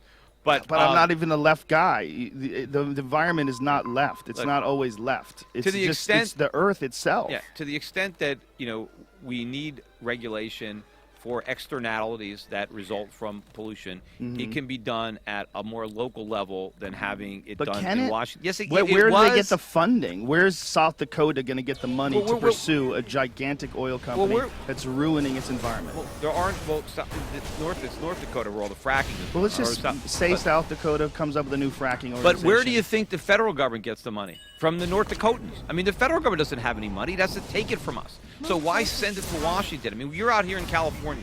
Why does California have to send money to Washington and beg for it back? I mean, let California deal with its own problems and keep the money here. But what you're saying about is all the essentially income that tax. no one deals with it. Who's going to deal with it if South Dakota doesn't deal with it? If the government doesn't deal with it and South Dakota doesn't deal with it, who deals with it? The people have to go up against the frackers and show up with torches? There's a government in South Dakota. The government's going to deal with it. No, but if you're going to let a government do it, why does it have to be the federal government in Washington? Why can't it be a local government? So the state government's okay, but the federal government's not okay when it comes to regulating environmental protection? The closer you are to the what you're regulating, the more efficient it's going to be, the least corrupt it's going to be. If you're going to regulate, you want to regulate as close to the activity as possible. You don't want to have it outsourced to Washington, D.C., because it's going to cost much more and it's going to be less effective. But a lot of people want Washington to pay for it because somehow they think it doesn't cost anything. But it actually costs more when Washington pays for it than when your local government pays for it. But most of the stuff is going to be in the courts. I'm not saying that a business should be able to dump, pollution onto your property. I know you're not saying that. You can sue them for that. That's a tort. That's wrong. They have to take care of it to make sure that they don't, But that's sort of disingenuous because you know how incredibly difficult it is for a farmer to sue a gigantic corporation. They've ruined all their land. The corporation has billions of dollars to spend on lawyers. No, they won't. The lawyers will take the case on a contingency. If you've got a big plaintiff, no problem. People don't have a problem. But the problem that we have in this country with lawyers is it's too easy to sue people. I mean, there's so much lawsuits here because, if you sue somebody, you basically can extort money out of them because it costs so much to defend yourself. I agree with you that there are frivolous lawsuits. There's lots of them. And so it's not that people can't sue if they've been wrong. We have too many people suing who haven't been wrong because they're shaking down businesses. But it's crazy to pretend that corporations would automatically give people money if they were wrong. They would, all someone has to do is get together a lawyer and sue them, and it'd be easy. It's not going to be easy. They're going to fight tooth and claw. They're going to put it off as long as possible. They're going to drag you through the mud. They're going to drown you in legal fees. That's what they do. That's what they've always done. But they've got to pay those legal fees themselves. But they don't care. The legal fees are pennies to them. No. In comparison with what they'd have to pay if they gave you millions of dollars to ruin your farm. Well, what they could save in legal fees by just dragging the case out and using quality lawyers that really know how to manipulate the system. The idea that they would do it on their own because of the market is that I have a problem with that. I don't know who should regulate it. You seem to think that the state government would be qualified. I see state governments as being woefully understaffed, woefully underfunded. California's fucking bankrupt. Well, They're not going after anybody. But and it's not fixing because anything. California is underfunded. I mean, look at all the revenue. Look at all the income taxes that are paid in the state of California. Look at all the property taxes that are sent up there to Sacramento. I mean, California is. The problems in California are not because the government doesn't have enough money. The government has too much money. There's too much government. There's too much taxes. There's too much regulation. There's too many people who work for government because they have to be supported by everybody else. I mean, they don't produce anything. I mean, most people who work for government, not only don't they produce anything, they get in the way of other people who would produce stuff, but the government won't let them. So we're all poor because we have to pay the salaries of all these government workers. And now if you actually look at how much government workers make relative to private sector workers, you throw in all the benefits, the average person working for government is making twice as much as the average person working in the private sector. Why do you think all the wealthiest counties in America are all surrounding Washington, D.C.? I mean, they're sucking the life out of the rest of the country. Sure, and lobbyists. they're all getting rich, the lobbyists and the politicians and the lawyers, because that's where all the power is. That's where, as Washington gets wealthier, everybody else gets poorer. Because they don't make anything. They don't produce anything. They suck the blood out of everybody else. Well, I agree with you on that. I mean, we're in total agreement. Where we seem to differ is on the idea of environmental protection. That's where we seem to. You seem to think the market will take care of it. I seem to think there's no fucking way the market would ever take care of it unless you held a gun to their head. Yeah. Well, you know what?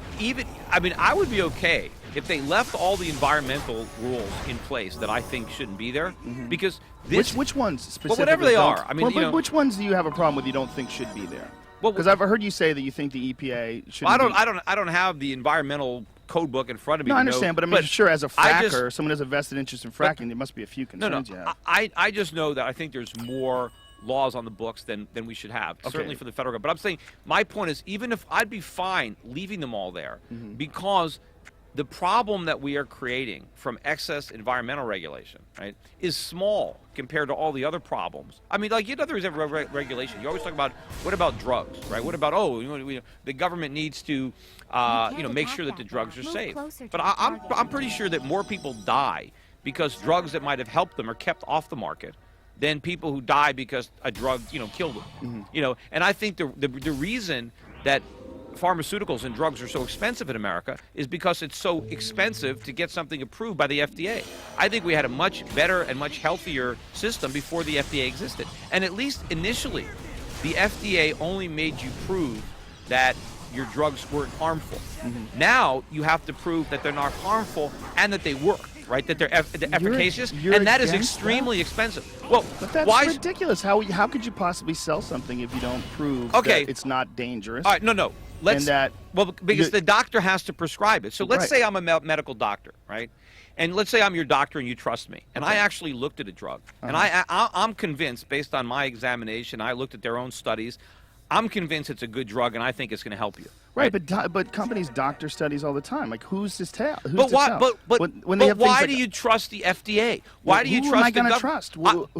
We need to trust someone. Well, yeah, but who would you rather trust? A doctor that you know, or some bureaucrat you've never met who doesn't even know who you are? Well, I don't think my doctor has enough time to review all of the medication in the world and all the studies that have been done, all the different tests that have been done on different types of people. Okay, let's forget about the harm part, because that's a little bit maybe. Well, the harm part's probably the most important. No, but efficacy is important, but the harm part is probably the most important. But the efficacy is the more expensive. Okay, but the efficacy should also be in place when you're dealing with things like cancer drugs and dealing with things that devastate the immune system and may or may not be even effective. But if it doesn't harm you, okay, if people are profiting. Oh, if it doesn't harm you. If it can't harm you, then why can't the government let it on the market? Because it's bullshit. Because how about? But let people decide if it's bullshit. Let doctors decide. Let patients decide. What if there's a drug that would save me? Right? But the government says, no, we want to keep testing it. We know it can't hurt you, but we want to just do another 3 years of testing. Meanwhile, I die while I'm waiting for that drug to come. Okay. Why can't I say, look, I don't care about the test. I just want the drug. The government says, you can't. You have to wait. And I know that there are a lot of drugs that work that they don't let on the market. And you're talking about, what if I'm a big pharmaceutical company and I have a lot of money, and here's some small company that comes out with a new pill that's better than mine, that has no side effects. I don't want it on the market. What do? I give money to my politician in my hip pocket, and I say, you kill that drug, because that's better than my drug. It has less side effects, and I don't want the competition. Well, that's and so they keep it up. They do it all the time. That's conspiracy and a crime. But that really has nothing to do with the FDA. What? The FDA is not You don't involved in these conspiracies. No, but a politician are on these committees can squash these drugs. You don't think they do that? You don't think you talking about how you're saying that how evil companies are when they get in bed? You don't think they would? No. Some people are evil. Right, but wouldn't some of those evil people, try to have their friends in government squash a competitor's product? It's very possible. Yeah, but that would be a crime. Yeah, but they do it anyway. You don't think politicians commit crimes? But don't you think that would always take place? Those kind of crimes? Yes, because of the FDA. So you think that if there was no regulatory commissions or no governing bodies when it comes to drugs, that what we would do is just put it all on the market and we would all figure out what was effective, what was not, and the market would decide. At a minimum, you just say, show that it doesn't hurt you. But the minute you have to prove that it works, it's so easy for them to say, the proof isn't conclusive. We're not going to prove you. It's too subjective because showing that it doesn't harm you, okay, you can show that. Yes, people took this drug. They didn't get sick. They didn't get harmed. But what if there's drugs out there that actually do work and you're taking a drug that doesn't work because the company lied and then it takes you years to find out because it's a new product? But now you're assuming that your doctor's an idiot who prescribed it to you. How would the doctor know if he prescribed Fen-Phen or Vioxx or all these different drugs that have been pulled off the market? But they go to medical school. After they have been prescribed by people who went to medical school. Right, but if your doctor doesn't know, who went to medical school and is a doctor, how does some bureaucrat at the FDA know who maybe didn't go to medical school and isn't competent enough to be a doctor? Because they force these companies to show a tremendous amount of work showing the efficacy and safety of their product. That's what the FDA's job is. Yeah, they might not be that good at it. It might cost a lot of money, but the idea behind it is that you have these stringent, extreme tests. Meanwhile, Joe, it takes you a lot more time to develop a drug, and it takes a lot more money. And because of that, too, companies can only, you have some illnesses or some diseases that only affect a small number of people. And so because it's so expensive, nobody can do it. So what do drug companies need to do? They come up with, cures for baldness because that they can mass market, or they want to, deal with erectile dysfunction. But if you've got a disease that might kill you, but it's only affecting a small percent of the population, nobody can afford to spend the R&D on it. The government makes it so expensive for companies to do this. Why not just get out of the way? Why not trust human beings and just don't assume that everybody else is an idiot and let people make decisions for themselves? I know, look, I can smell the pot when I walk in here, right? How dare you? Right, so, look, I want marijuana to be legalized. Because I trust people to make decisions. Well, you don't want that because if people are going to get high, they're going to not let you frack. They're going to realize, what are they doing? They're fucking up the earth. But I'm sure you agree with me, right, that it should be legal to smoke marijuana. Well, it certainly should be. It should be legal to do almost everything. Right. Because everything that doesn't hurt people. But there's a difference between how is it different? In what way? Well, you trust people to smoke pot responsibly or to drink or do whatever. Because if you're smoking pot, you're not fracking. They're two different things. Well, how do you know? You've never tried. Worst case scenario if you smoke pot is you might get you guys high because you're in the room. Might get some secondhand pot. The difference between that and environmental protection, there's a huge difference between that and regulating environmental disasters. I'm just very consistent in my view of the world, right? I can believe see that. Yeah, I believe you're all about money and marketing. No. I'm about individual liberty and freedom. You're also about the market. No, but that's because that's an expression of free people coming together in a free market. It's individuals making exchanges that are mutual beneficial to both parties. That's what freedom is all about. The minute you involve government, the minute you have laws and regulations, what that does is diminish our freedom because the government tells us what we can't do, right? If the government doesn't say we can't do it, then we can do it. And so that's why government laws should be about protecting private property and life and liberty. That, look, I can do whatever I want as long as I don't infringe upon you, right? I can't, I have a right to pursue my own happiness, but I can't steal from you to do it. I can't injure you. And that's where, yes, I can't pollute your air. I can't pollute your water. I agree with you there. But as long as I'm not harming you. But you are if you're polluting my water. I just said I can't do that. But you do if you're fracking. And But your response to that was that you could sue and you can get money. Yes, you can. But you see that is that's not an answer. But people don't want to get sued. People. It doesn't matter. People are going to. If you're doing something like fracking that's generating billions of dollars, and you have to pay off $1 million here, $1 million there, because you fuck up some guy's farm, that's not that big of a deal. But that's not the answer. The answer is not you can give them money or they can give you money because they ruined your life. Well, if you say, okay, we're not going to have any fracking because a couple of farms got fucked up. Okay, if that's the trade-off, if we value those farms that heavily, the whole nation is going to be worse off, including those farmers, because I'm sure the farmers will get compensated. I don't even know the particular situation you talk about. But you know how many farmers are now multimillionaires because they lived in North Dakota and now they could frack instead of farm?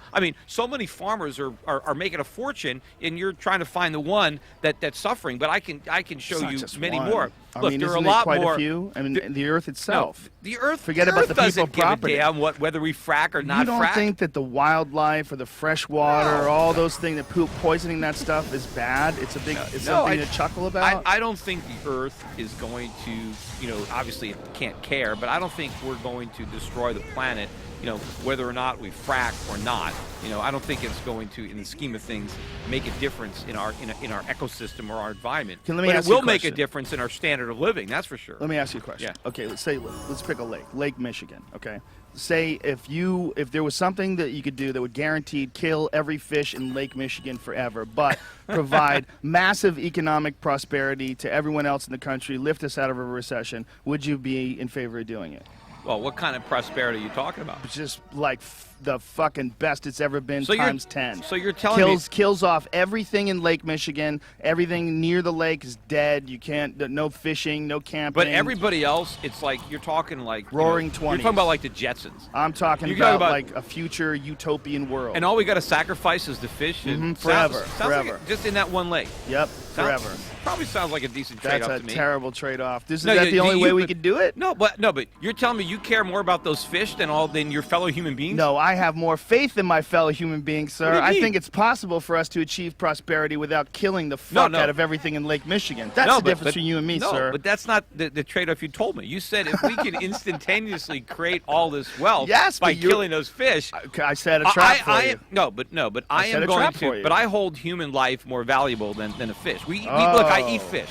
Right, I don't eat human beings. I probably eat fish more than anything else. Of course, And you so- understand, though, as an intelligent man, that the ecosystem is incredibly complex. And when you kill off an entire lake, you don't just affect the fish; you affect everything anywhere near, and in fact, probably the whole country. Well, I doubt the whole country would collapse if we didn't have that I one wouldn't lake. say we collapse. We could adapt. Human beings are incredibly adaptive. Plus, you said we were going to have a massive, tenfold increase in our collective standard of living. Yeah, so we're gonna pull so gold dildos out of. But Lake Michigan. doesn't that mean by definition that we didn't have any downside from the loss of one of the Great Lakes? Well, we you still have four more. downside to the you know. Great Lakes itself. The lake itself is fucked. One of the great wonders of Yeah, North I America. know, but you told us that everybody else would all be better off, including the people who used to live by the lake. But 'Cause I now don't they can live by a necessarily different lake. think because everybody would be better off doesn't mean that's the only way we could do it. Yeah, no. I think there could be a way to do that without doing that, and that should be pursued above all else. Yeah. The idea of figuring out a way to make this world better without polluting it. Well, we already know how to make the world better. I mean, Mm-hmm. it's freedom. It's the freer we are,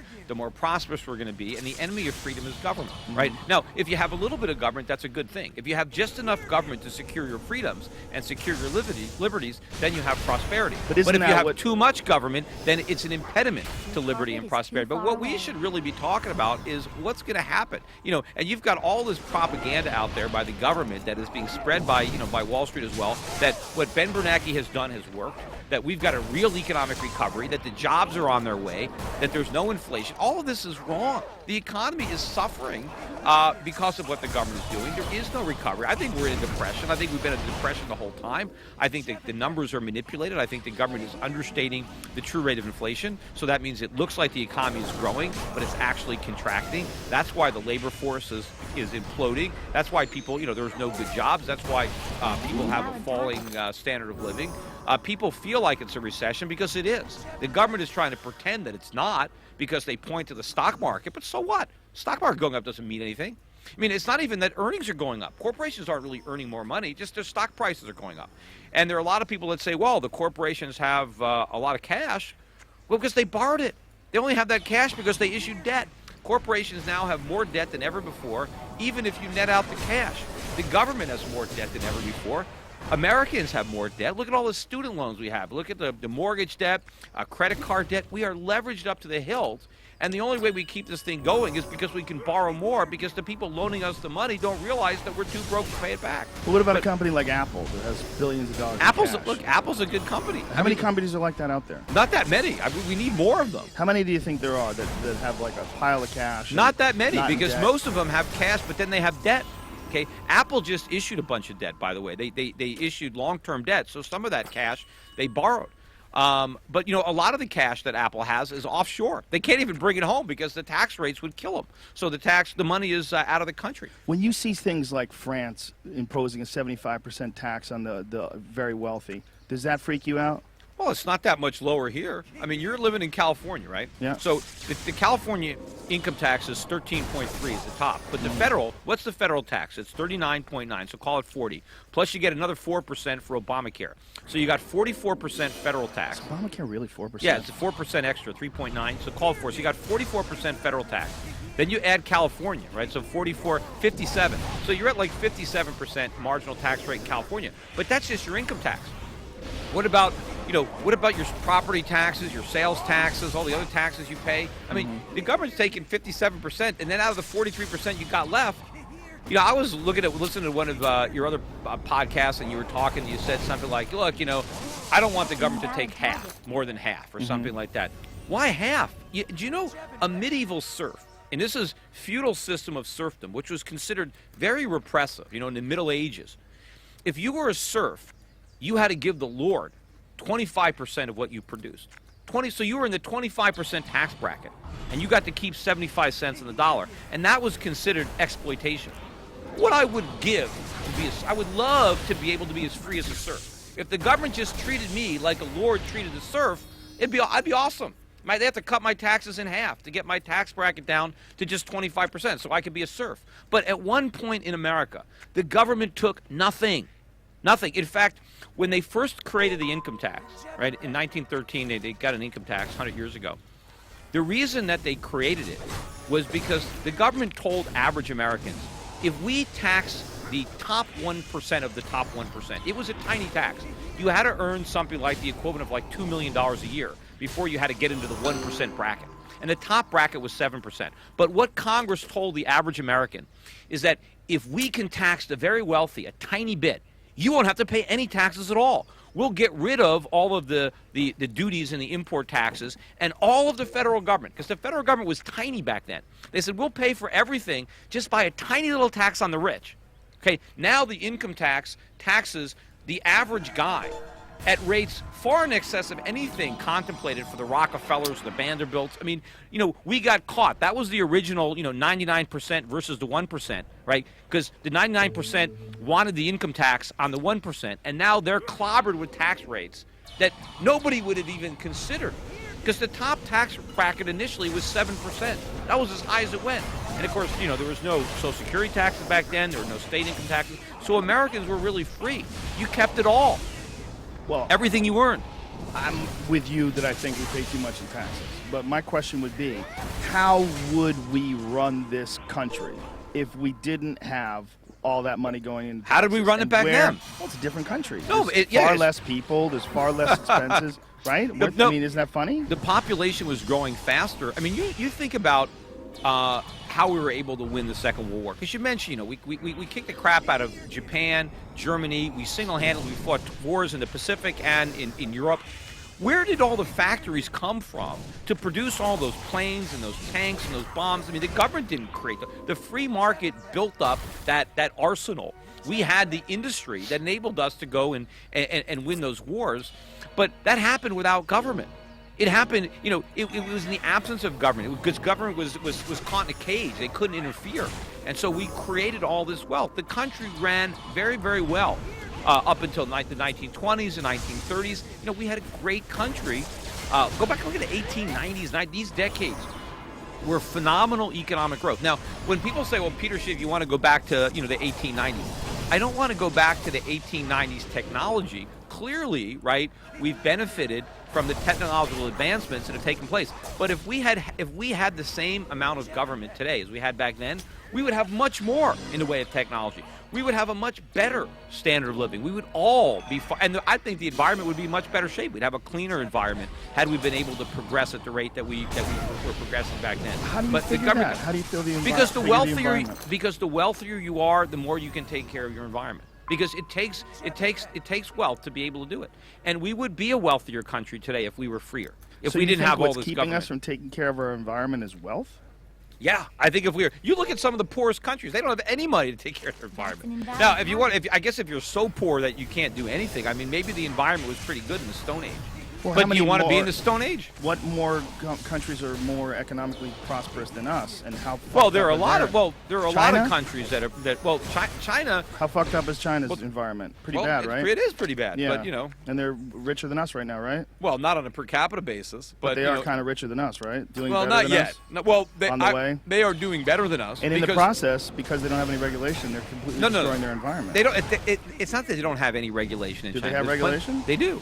They actually have less than us, though, which is why they're producing so much stuff. Which but they is don't also have why they have fucking No, but- skies that are black. Yeah. I mean, literally, you drive down the street Yeah, and you see yeah. half the people Well, have masks on. Yeah, I know. And where's all the stuff they're producing? We get it here in America. Right, but so listen imagine again, when we you're have to going produce that towards stuff. producing over the environment. You're doing No. that again. You immediately side towards this is the glass half full aspect See, of it. I They're think- producing all these things, they're making all this money. See, I think if the Chinese weren't obsessed with selling stuff to Americans who can't afford to pay for it, if they simply let their currency go up in value, right, their own citizens would be able to consume those products, and they'd have a lot more wealth to take care of their environment. I think they're sacrificing to keep our economy propped up. And I Well, think how are those they're- people going to? What are they going to do for a living? If so many of these people are actually making things for Americans, they're going to stop and just concentrate on their economy and No, concentrate. well, on, yeah, well, what are let's they go gonna back. I'll go back to World War II, right? So during the Second World War, right, Americans were employed either if you were a man, you were in the army. If you were A1, I mean, if you were 4F, you were working for a factory that made bombs. Women, right, who were formerly housewives were now in factories working, making bombs. So everybody had jobs. Everybody was making stuff for the war. Meanwhile, everything that you needed was rationed at home. It was very tough being in the U.S. during the war because we had nothing, because everything was used to supply the war. Now, as the war was nearing an end, there were a lot of economists who were advising the president, President Truman, you know, we can't end the war Right. because there's going to be massive unemployment, because all the soldiers are going to be unemployed, the people making bombs are going to be unemployed.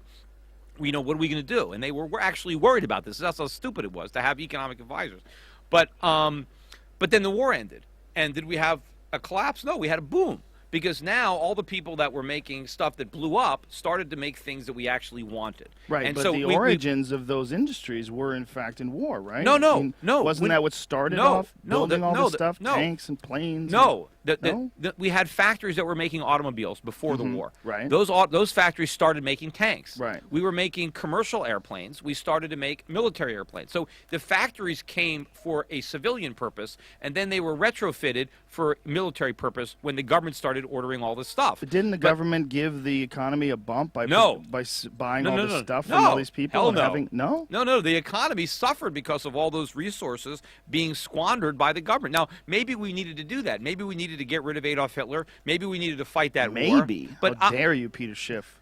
well, I'm talking about the things you could say that we're better off in the long run because we got rid of Adolf Hitler. But Right. in the short run, the fact that we had to divert all those resources out of peacetime production to military production was a burden on the economy. People suffered during the war. Now they didn't complain because the war was on. But this is my point about China. Okay. Right now, you have all these factories in China, and the Chinese are working there. But the stuff that they're making is going to America. It's kind of like when we had factories and we were making stuff for the war. They're making stuff that they can't use. You know, we're using it. Now, if they let their own currency go up, because the Chinese government is actively suppressing the value of their currency. That's why they have $4 trillion in foreign reserves. That's why China is the biggest owner of U.S. treasuries other than the Federal Reserve, because they keep buying them up in order to keep their currency from going up. But when they keep their currency from going up, they keep their own citizens from buying their own products.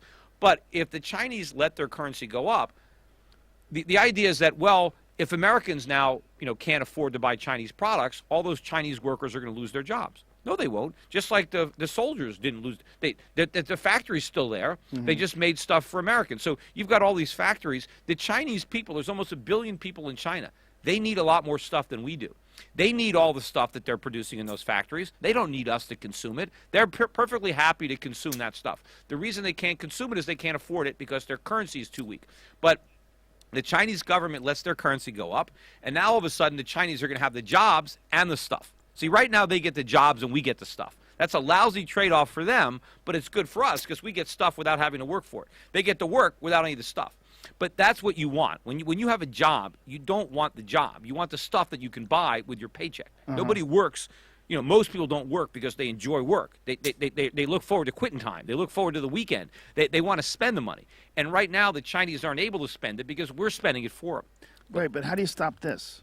Look at these images. What image? These images of pollution in China. Yeah, How would you stop that? Because obviously they have less regulation than us, and this is the result of it. They have slaves making they don't, pennies an hour. They don't have pollute slaves. the fuck out of the environment. They might as well be slaves. No, they're they not. They live in these Concom factories. What is it called? Foxconn factories? I had a woman on my show. I forget her name. She was Chinese American, and she lived with the Chinese peasants for a while. She wrote a book, and and I asked her. I said, look, because these are all these young girls. It was about Chinese women, and they would leave the farms and they would go and live in cities, and work in these factories. And I asked her, and they're very happy. Their lives are much better. They're out on their own. They were able to leave their home. The companies are taking care of their room and board. They have plenty of spending money. They have no debt. They have fun. They go out. I mean, they're actually enjoying their lives. I mean, and they're now young Americans. I mean, they're too broke. They're living in their parents' basements. They can't get out from under their college debt. You can't tell these anecdotal stories like this. Because there's not a bunch of slaves in China. You understand.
میگم یه تیم مجبور میکنه.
묘수순이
fica, ah, olha o